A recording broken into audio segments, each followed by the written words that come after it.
My name is Henry Peter, CTO and co-founder of Ushur, as you can see. It's not the singer, USHUR. So we are a customer experience automation company. So it's a category, CXA is a category by itself, recognized by Gartner and all that in different verticals. And what does that mean, right? When we started out, we come from a completely VoIP telephony background, building massively scalable systems, having seen voice and all that, right, infrastructures.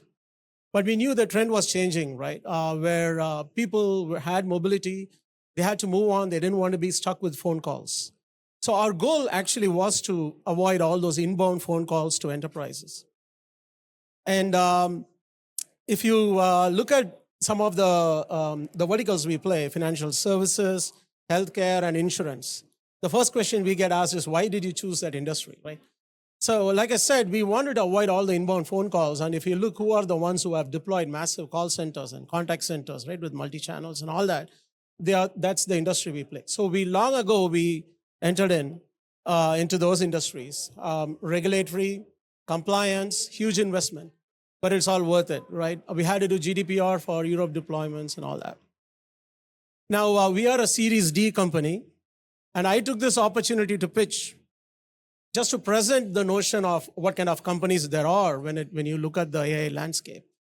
And we are a Series D backed by investors who are extremely operatives.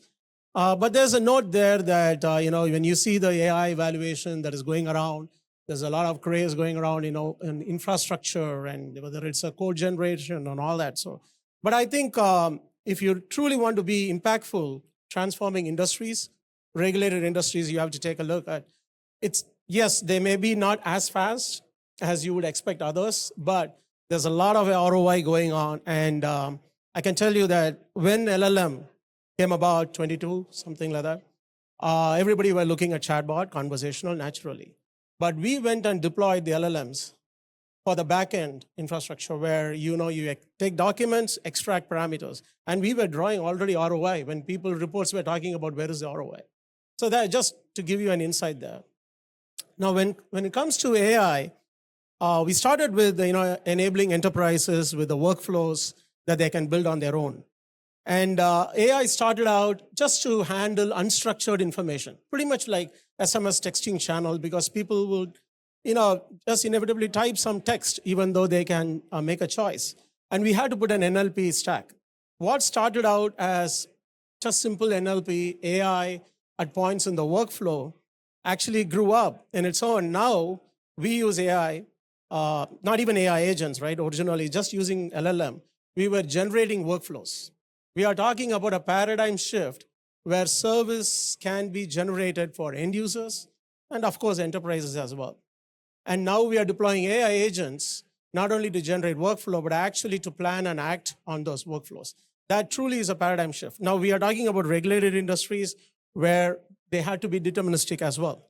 But there are many different kinds of players in these industries as well. Some, you can have extremes. Some are wanting to do far more advanced things, but they want human oversight. So we are talking about autonomous systems, but proper human in the picture, right? I don't want to call it human in the loop because it's not like every transaction. So there's a lot going on in that spectrum. Just last week, we unveiled what we call as Ushur Intelligence in our sales kickoff.